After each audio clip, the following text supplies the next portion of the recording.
Web engineering.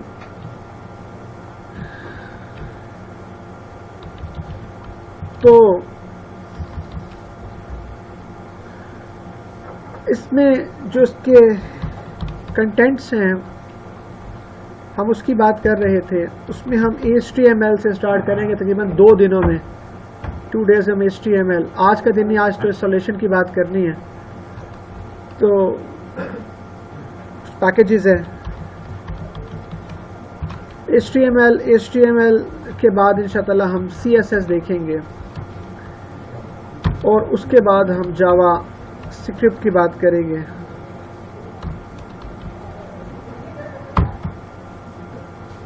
यहाँ तक हमारी वेब पेज डिज़ाइनिंग काफ़ी हद तक बेहतर हो जाएगी। फिर इसके बाद हम डेटाबेस में मूव करेंगे, वहाँ पर हम PHP में काम करेंगे और साथ MySQL आई हो जाएगी। जब ये सारा कुछ कंप्लीट हो जाएगा, interactive dynamic web page development यहाँ तक कंप्लीट हो जाएगी, तो फिर हम एडवांस टॉपिक को स्टार्ट करेंगे जिसमें बूटस्ट्रैप आ गया। तरतीब में वैसे देखा जाए तो इससे पहले टेम्पलेट एडिटिंग जो है ये एपिसोड्स में आती है, वो मैं साथ साथ आपको बताता जाऊंगा। इसको डिफरेंट जगहों पर हम फ्यूज करेंगे, समझ आ जाएगी आपको। अब बूटस्ट्रैप इसके साथ और इसके बाद हमारे पास XML आ गई। तो ये तीनों जो हैं इसी काम का पार्ट है, इसमें इनकॉर्पोरेट हो जाएगी। ये प्रोफेशनल वर्क है सारा। इन बिटवीन ज़ाहिर है, जब मैं PHP कहते हैं तो पूरी लैंग्वेज है, इसके अंदर सब कुछ आ जाता है। MySQL कहते हैं तो पूरी डेटाबेस आ जाती है, पूरा, यानी कि जितनी भी चीज़ों के नाम बता रहा हूँ ये पूरे लैंग्वेजेस और पैकेजेस और हर चीज़ कंप्लीट है। तो हमारी यही कोशिश है कि हम इस जगह तक पहुँच जाएं कि हम खुद से अपने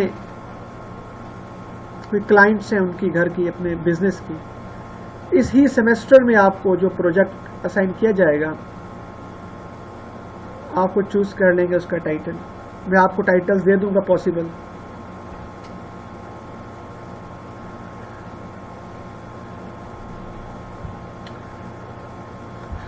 तो वेब इंजीनियरिंग के बारे में थोड़ी सी बात करनी है हमने कि हमारा काम चलेगा कैसे।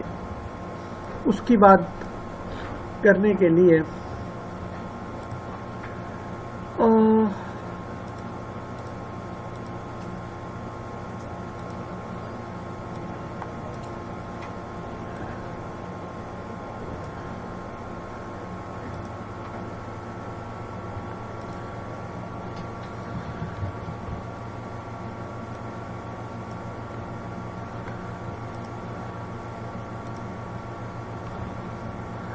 ये हमारे पास 2 मशीन्स हैं।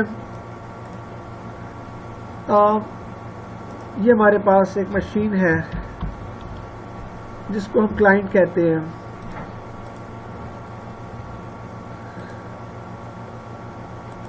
और एक दूसरी मशीन है जिसको आपने सुना होगा सर्वर कहते हैं।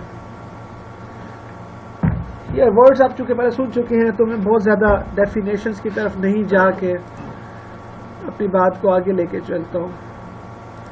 क्लाइंट और सर्वर्स आपस में जो अटैच होते हैं, तो जो मीडियम है हमारे पास वो बेसिकली इंटरनेट है। इसके थ्रू ये आपस में एक दूसरे से अटैच होगा। ओके, नेटवर्क्स वगैरह आप पढ़ते हैं तो लंबी चौड़ी खैर बातें हैं। आप अपने किसी इंटरनेट सर्विस प्रोवाइडर के से होते होते, गेटवे से होते होते, इंटरनेट से डिफरेंट IPs के थ्रू किसी दूसरी मशीन से कनेक्ट हो जाते हैं। नेटवर्क्स आप पढ़ चुके हैं, पढ़ रहे हैं, अभी नहीं पढ़ा, कोई बात नहीं। मैं अगर इन बातों में ज़्यादा गया तो मुझे डर है कि हम अपना सब्जेक्ट जो है उससे न पूरा कर पाए। खैर, ये हमारा क्लाइंट है। तो क्लाइंट जो है मैं बीच में एरो चूंकि डायरेक्ट बना रहा हूँ, डायरेक्ट एरो तो नहीं बनता, इसके बीच में बहुत सारे इंटरमीडिएट हमारे पास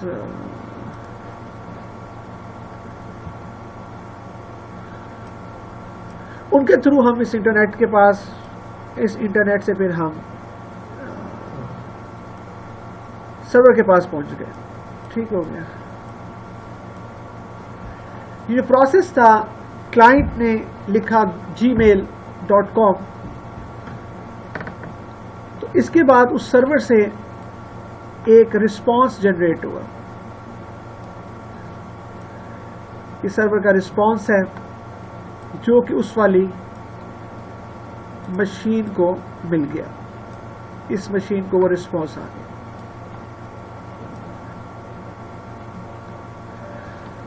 तो हम इसको क्या कहेंगे, हम इसको कहेंगे ये जो हमने उससे कोई पेज, ये हमारा रिक्वेस्ट थी हमारी उस पेज की, और इसके कॉरिस्पॉन्डिंग ये जो सर्वर ने हमें जनरेट करके दिया, ये चूंकि रिजर्व वर्ड्स है, इंटरनेट के रिजर्व्ड है, रिक्वेस्ट रिस्पॉन्स। तो पता ये चला कि अब हम किसी पेज को कहेंगे कि हमें पेज चाहिए, तो एक रिक्वेस्ट जनरेट होगी, एक दूसरी मशीन लेनी पड़ेगी। हमारे पास दो मशीन होनी चाहिए, एक एज ए क्लाइंट और दूसरी एज ए सर्वर।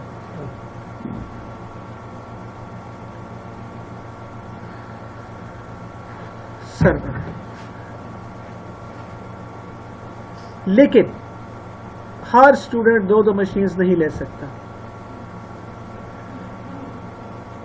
अच्छा, मैं आपको यहाँ पे एक मजेदार बात, साइड रिकॉर्डिंग देखें, चल रही, कभी रिकॉर्डिंग ना हो रही हो या ऐसे कलर चेंज ना कर रहा हो, ये देखें, ये ब्लू और ये, तो आप मुझे फौरन कभी मैं भूल जाऊं।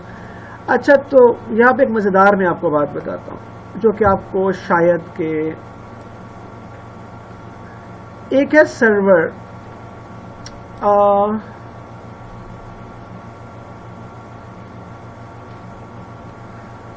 और एक है जनाब वेब सर्वर। तो याद रखिए कि सर्वर और वेब सर्वर में डिफरेंस है, ठीक है। सर्वर जो है ये बेसिकली, सर्वर बजाते खुद एक मशीन है, एक कंप्यूटर है जिसको सर्वर कहा। जबकि वेब सर्वर जो है, अभी हमें ये पढ़ना है, सारा काम करना है। वेब सर्वर जो है ये एक सॉफ्टवेयर आप इंस्टॉल करते हैं, तो उससे जो आपकी मशीन है वो वेब सर्वर बन जाती है। दोबारा सुनिए, चले मैं ऐसे करता हूं कि ना, यहां पे आपके लिए लिख देता हूं। ये देखिए, अगर आप कोई ऑपरेटिंग सिस्टम इंस्टॉल करें, स्पेशलाइज्ड ऑपरेटिंग सिस्टम, याद आया कि फंडामेंटल आपने सब्जेक्ट पढ़ा था, ऑपरेटिंग सिस्टम की डेफिनेशन किसी जिसको आती है वो हैंड तो रेस करें। ऑपरेटिंग सिस्टम की डेफिनेशन किसी फंडामेंटल ऑपरेटिंग सिस्टम सब्जेक्ट ही पढ़ लिया होगा, ऑपरेटिंग सिस्टम सब्जेक्ट ही पढ़ लिया,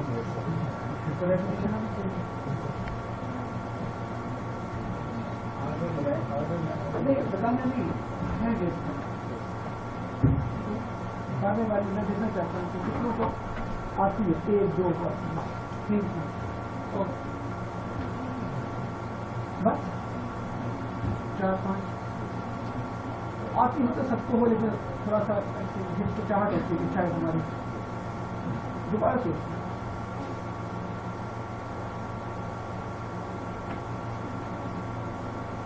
बोलिए,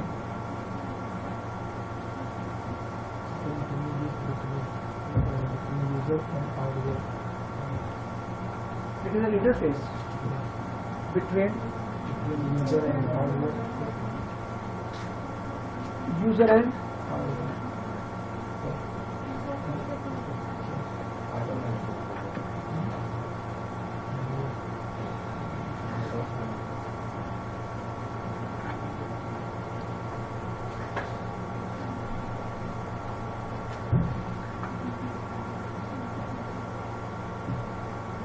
एक इंटरफेस है, एक वर्किंग इन्वायरमेंट है between user and,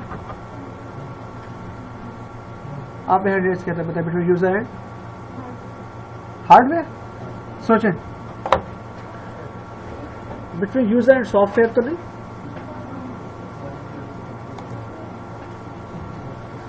user and hardware. जब ऑपरेटिंग सिस्टम इंस्टॉल करते हैं तो वो मशीन सर्वर बन जाती है, स्पेशलाइज्ड सॉफ्टवेयर। जब आप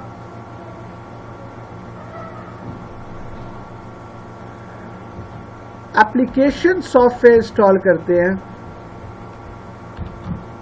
एक स्पेशलाइज्ड एप्लीकेशन सॉफ्टवेयर इंस्टॉल करते हैं, तो आपकी मशीन क्या बन जाती है? एप्लीकेशन सॉफ्टवेयर, डेवलपमेंट सॉफ्टवेयर, याद है सारी डेफिनेशन याद आनी शुरू हो रही है। एप्लीकेशन सॉफ्टवेयर क्या होता है? It is an interface between user and operating system.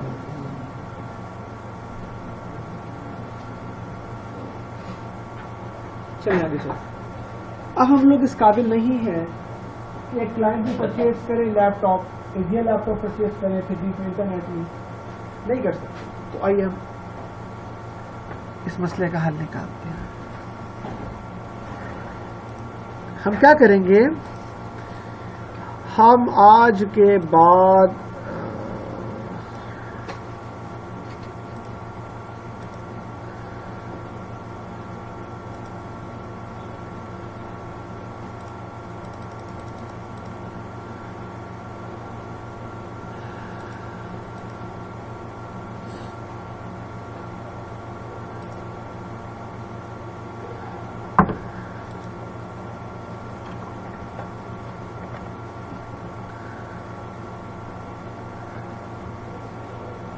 ये देखिए,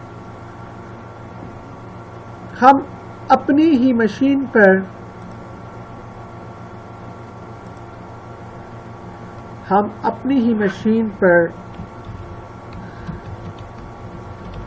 वेब सर्वर इंस्टॉल कर लेंगे। जब हम ऐसा करेंगे तो इसके बाद जो हमारी मशीन होगी, ये वेब सर्वर मैंने कहा इंस्टॉल कर लिया इस मशीन पर, सही है।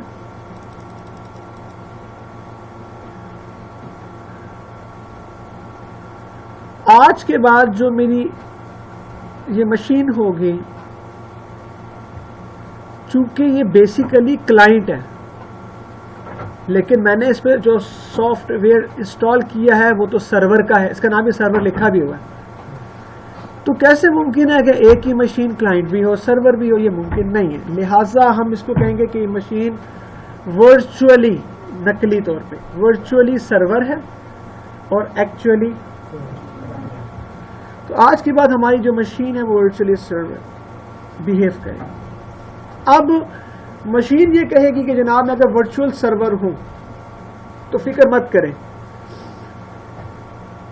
वर्चुअल सर्वर ये कहेगा मैं पूरे सिस्टम में सिर्फ एक फोल्डर है, वन फोल्डर, अगर आप उस वाले फोल्डर में कुछ सेव करेंगे, जुमला सुनने वाला है,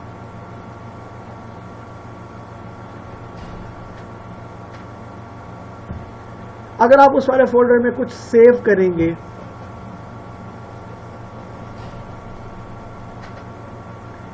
तो सिस्टम समझेगा कि गोया आपने सर्वर पर सेव किया। पूरी सी ड्राइव, डी ड्राइव में आप जहां मर्जी सेव करें, वो समझेगा क्लाइंट पे सेव किया। लेकिन अगर आप उस वाले फोल्डर में सेव कर देंगे तो सिस्टम क्या समझेगा? आपने सर्वर पे सेव किया। सही है? बताइए। नहीं? क्या कमेंट्स हैं?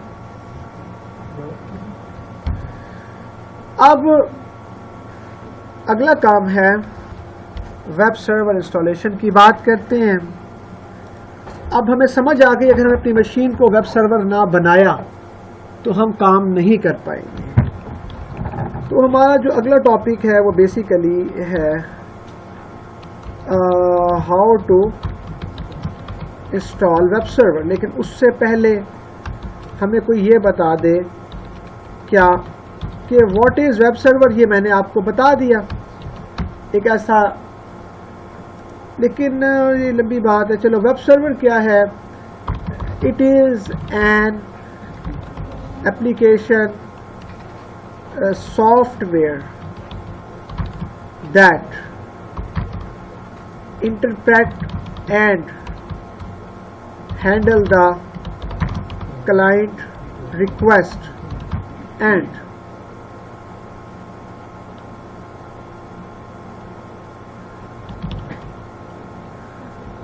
generate the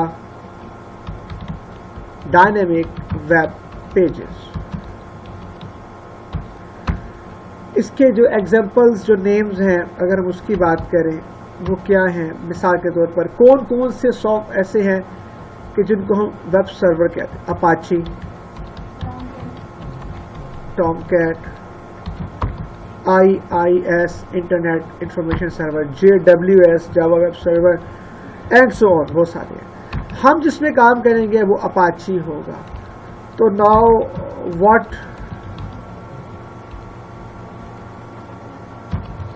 we need to run the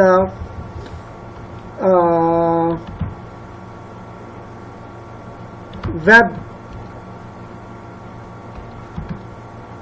page, dynamic web page या वेब पेज। अभी आपका पहला लेक्चर है इसलिए मैं मुश्किल बातें नहीं कर रहा, बस आसान बिल्कुल बेसिक लफ्जों में समझाने की कोशिश। इसके लिए हमें सबसे पहले चाहिए, अभी मैंने बताया क्या चाहिए, अपाची। नंबर 2 इसके लिए हमें चाहिए PHP। नंबर 3 हमें इसके लिए चाहिए MySQLi। Number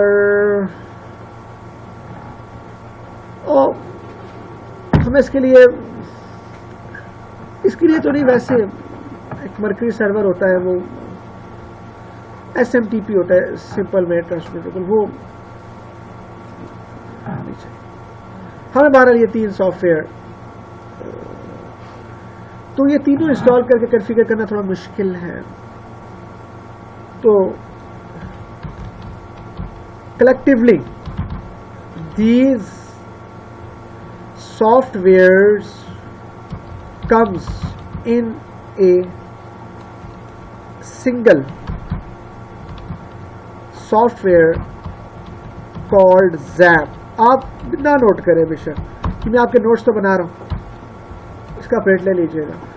XAMPP, in XAMPP X stands for X Windows, A stands for Apache,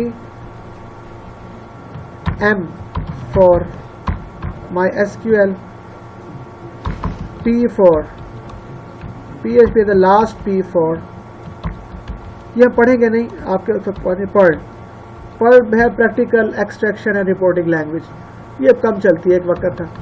तो हम XAMPP यूज करेंगे, इसको इंस्टॉल करेंगे।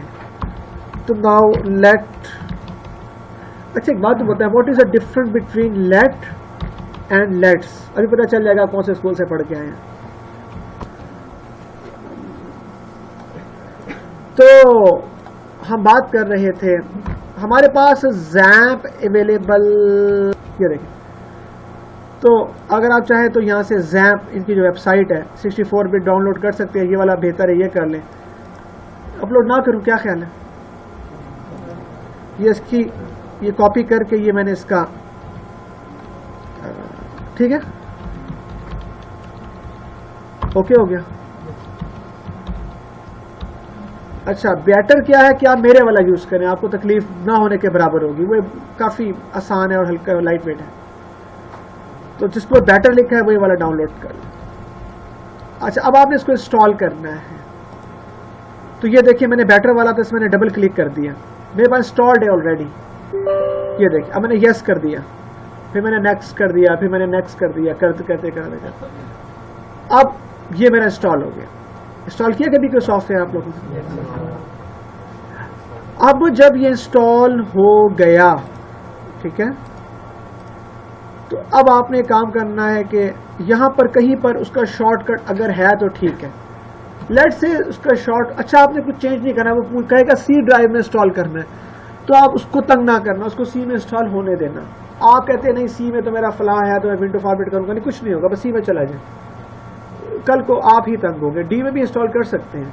मैं स्टूडेंट ने मुझसे अपनी मर्जियां की, किसने डी में किया, जी में किया, फिर उनको बाद में एहसास हुआ ये मुनासिब नहीं, उन्होंने दूसरा कर लिया। कभी प्रोग्राम सी में सेव करें, रन करें, डी वाले को रन नहीं ना हो, इसलिए बस एक ही रहे, सी में रहे, बेहतर है। मेरे भी इस वक्त सिस्टम में 3 है, तो मैं भी तंग होता रहता हूँ, लेकिन तंग बिल आखिर मैंने शॉर्टकट बनाया हुआ है।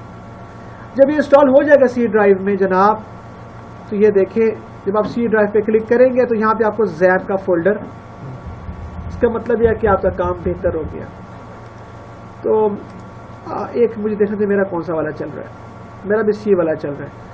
अब इसके अंदर अगर आप जाए, अगर आपको ये शॉर्टकट चाहिए और नहीं है तो 2 तरीके हैं। यहाँ पे जाएं, यहाँ पे जाकर लिखें ज़ैप, ज़ैप कंट्रोल पैनल लिखा हुआ आ जाएगा। इस पर राइट क्लिक करें और उसका क्या करें,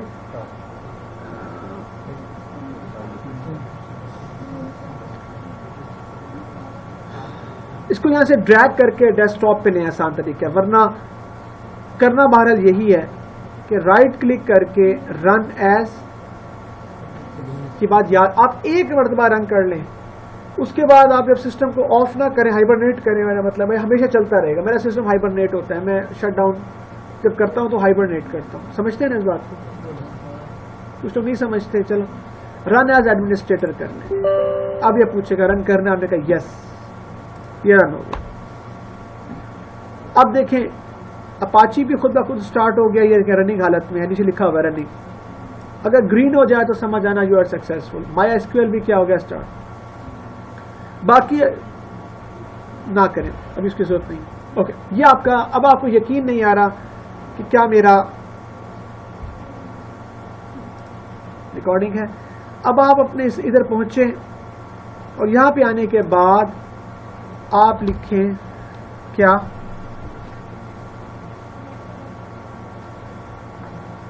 local host, simple local host लिखकर आप एंटर करें तो आप देखिएगा कि आपको इस तरह की एक वेलकम स्क्रीन नजर आएगी। जिसकी वेलकम स्क्रीन नजर आएगी तो आज वो घर जाके रात सुबह से पहले लेकिन नाइट में मुझे इसकी एक तस्वीर लेगा ऐसे करके, और उसके नीचे जब स्नैपशॉट आ जाएगा तो छोटी सी वीडियो बनाएगा 30-10 सेकंड की। सर मेरा नाम, हर बार वीडियो में भी जुमला कहा करेंगे, सर मिसाल मेरा नाम रोल नंबर 1 है, मेरा नाम अहमद है, और सर ये देखिए मेरा वीडियो बंदी होगी ना, आप ऐसे क्लिक करेंगे यहाँ पे, सर ये देखिए मेरा ये।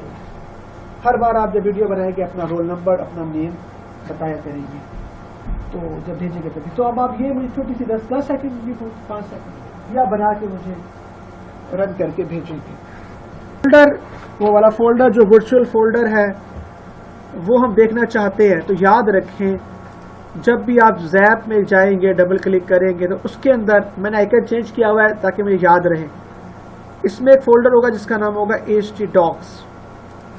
आप अपनी ड्राइव में जाएंगे, उसमें होगा ज़ैप में जाएंगे तो यहाँ पर क्या होगा, हाइपर टेक्स्ट डॉक्यूमेंट्स htdocs।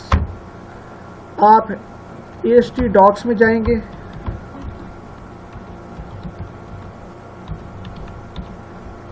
ये देखिए। अब इसके अंदर जाके, चूंकि मैं काफी क्लासों को पढ़ाता आता हूँ, बहुत कुछ मेरे फोल्डर्स होते हैं, मैं आपकी क्लास का, आप अपने नाम से बनाएंगे। मैं आपकी क्लास का एक फोल्डर बनाऊंगा, क्या बनाऊंगा, BSCS 422। मेरी कन्वेंशन है जाती, BSCS 4, सही है।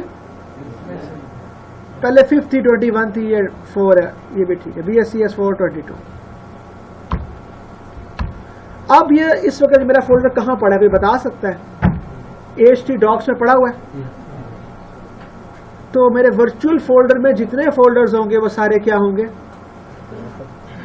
बोल तो दे, वर्चुअल होंगे। मेरा वर्चुअल फोल्डर का नाम बताएं क्या है, htdocs। उसमें जितने फोल्डर्स होंगे वो क्या होंगे, वर्चुअल या वर्चुअल दोनों सही हैं, जिस तरह मर्जी कह लें। इसके अंदर जाइए, खाली पड़ा हुआ है। तो आज हमने एक नया वेब पेज बनाया, ये देखें, और पहला हमने डॉक्यूमेंट लिखा HTML का स्टार्ट और ये इसकी HTML की एंडिंग टैग। HTML के दो पार्ट्स हैं, पहले का नाम है हेड का स्टार्ट और हेड का एंड। इसका दूसरा पार्ट है बॉडी, और ये बॉडी का स्टार्ट और ये बॉडी का एंड। तो हमने इस तरीके से क्या किया, ये हमने छोटा सा डॉक्यूमेंट बनाया। अब इसके अंदर हमने बॉडी के अंदर एक मैसेज लिख दिया, this is my first program. इसको मैंने सेव, अब जब मैंने सेव करना है बड़ा मोहतात रहना है, मैंने C ड्राइव में जाना है, फिर ZAMP में जाना है, फिर htdocs में जाना है, और फिर BSES 422 पे जाना है। यहाँ पे मैंने इसका नाम रखना है first.html। एक राइट कोट मैंने राइट पे लगाना, डबल कोट राइट पे लगाना है, और एक डबल कोट मैंने लेफ्ट पे लगाना है। ये क्यों लगाना है, क्योंकि नीचे लिखा हुआ है सेव एज txt। अगर हम डबल कोट नहीं लगाएंगे इसको आज txt सेव कर देगा। तो सेव कर दिया, ये देखें, ये सेव हो, कलर भी चेंज हो गया। अब मैंने इस वाले प्रोग्राम को रन करना है एज ए वेबसाइट। तो मैं क्या करूंगा, मैं यहाँ पे आऊंगा और यहाँ पे आके लिखूंगा मैं लोकल होस्ट BSES 422, याद आया, और मैं एंटर कर दूंगा। मैंने एक माइनस लगाया था, हाँ, इसीलिए ऑब्जेक्ट नॉट फाउंड। ले ये देखें, इसको मेरा फोल्डर मिल गया, उसमें फाइल भी मिल गई। फाइल में मैं क्लिक करूंगा तो मेरा पहला प्रोग्राम रन हो गया। This is my first program. ये मेरा HTML का पहला प्रोग्राम है। अब यहाँ पे आके आप एक हरकत करें,